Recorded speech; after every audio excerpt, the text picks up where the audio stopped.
Hello, I want to read everybody. I want to read just a couple of three verses. I'm going to be in Proverbs 3. I'm going to read verse 5 and 6. I think that's where it's going to go. And he said, "Trust in the Lord with all thine heart, and lean not into thy own understanding. In all thy ways acknowledge him, and he shall direct thy paths." Um, if ever was a time that we needed wisdom, we need it now. I'm not talking about the kind that they have at Harvard or Yale or MIT or all of that. I'm not talking about that. Uh, Everything we have, God gave us. He put a roof over our head, food on our tables, clothes on our backs. He put bread in our bodies, walking in our feet, and joy in our souls. Uh, Psalm 121, 1 and 2 said, "I will lift up mine eyes unto the hills, from whence cometh my help. My help cometh from the Lord, which made heaven and earth." My help does not come from the White House at 1600 Pennsylvania Avenue or wherever it is. It comes from God. I thank God for being God all by himself. He's the CEO of the universe. Nobody elected him. Nobody told him he could. He's just God all by himself. God's been too good to me to feel any other way but good. I may have pain in my body. I may have a few problems going on, but I still feel good in my soul. If I've got to wait till I have no pain in my body uh, to feel good, I'm probably going to be waiting a long time. Somebody ought to know what I'm talking about. Proverbs 3:7 said, "Be not wise in thine own eyes. Fear the Lord and depart from evil." And all the wise people out here that's got a real big education might ought to listen to this. 1 Kings 4:29 through 31. 1 Kings 4:29 through 31. "And God gave Solomon wisdom and understanding, exceeding much, and largeness of heart, and even as the sand is on the seashore.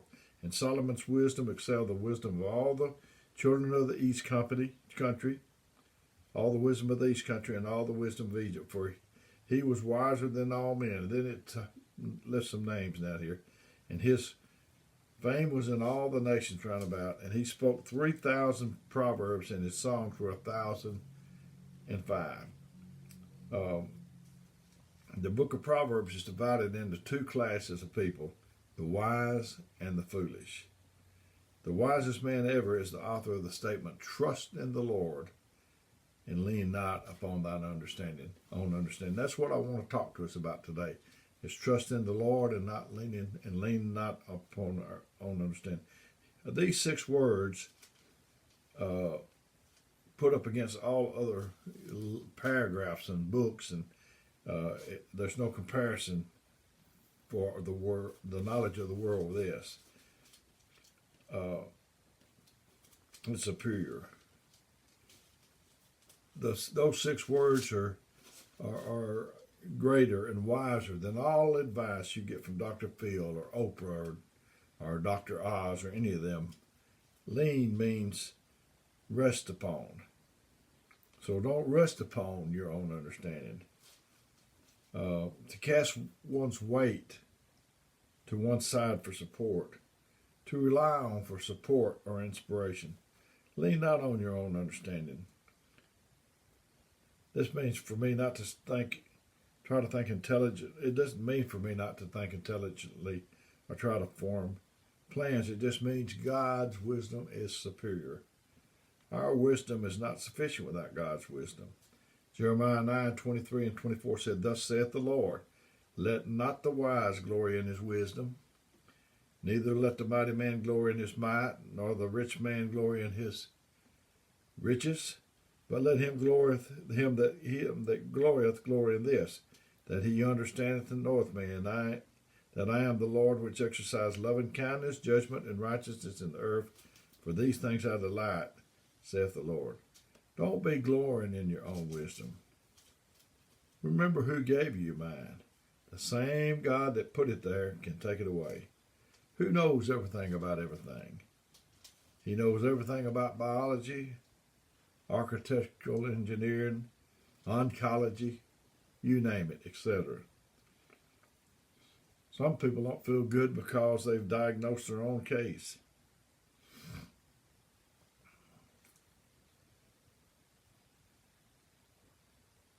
We shouldn't lean upon our own understanding for our moral standards.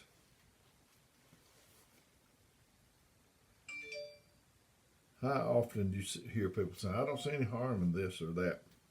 I thought it was all right. After all, everybody else is doing it. That was the argument my kids came up with, while other people's kids are doing it, and that sort of thing.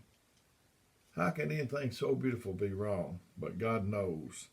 Job 21:22 says, shall any teach God knowledge? Seeing he judges all those that are high. He knows the numbers of the stars. He calleth them by name. Great is our Lord and of great power. His understanding is infinite. Thought about the Hubble telescope. I know years ago, man looked out. He finally got a telescope. And he said, the Bible said they're innumerable. And he got his telescope and he said, oh, there's 1,400 and some odd stars or whatever. A few years later, he came up with a bigger telescope. And he said it's 2,000 and something. And then he kept getting bigger telescopes and the number kept going up and up and up. And finally, they got the Hubble. And they concluded that they could not be numbered. The very thing told us in the beginning. God tells us something in the Word, and then we want to go and disprove it or find out or whatever. And we come back to square one. The Bible is our standard for our morality. I guess somebody's thinking, oh man, well, who told you that? Your brain was given to you by God, and if he snatched it away, what kind of man would you be? Some may even go so far as to say I'm my own woman, and no man is going to tell me what to do. That's why there are some people the women that may be the boss on the job, but she may be over a lot of people. But when she comes home, she don't need to think that she can come home and boss her husband around.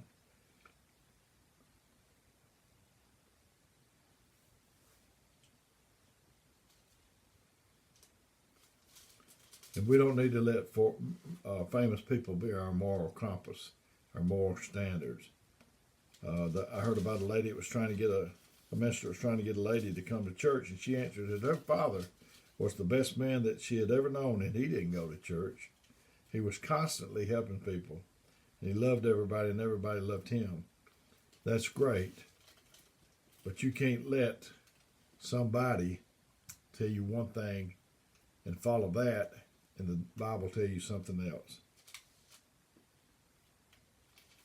Well, Naaman said, I thought he thought he could be cleansed of leprosy another way other than God's way and plan. He got mad because he thought one river was as good as another. If you think you can go to heaven without a church and without going to church, then you just are in effect saying that Jesus died for nothing. Because Jesus died to set up our church.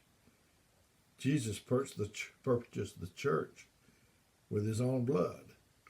We used to have we had a lady at one time that didn't come to church good, and I told my wife to check on her, and I told her just to call her and tell her that we loved her and we missed her, and we'd like to see her back in church. And she said, "Oh, Sister Melinda, I read my Bible at home.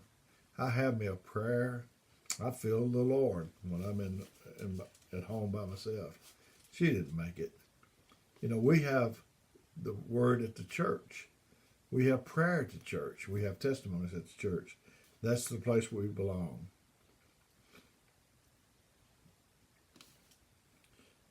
And if you don't believe that, it's all right, brother or sister. That's the way it is. God had Noah to build the ark, and he preached for 120 years. His sermon was the same over and over. It's going to rain. It's going to rain. They probably got tired of hearing that sermon all the time. They probably told him, it's what you preached yesterday. It's what you preached last week. Please don't bring it down here next week. I want to ask you what happened to everybody that didn't get in that ark.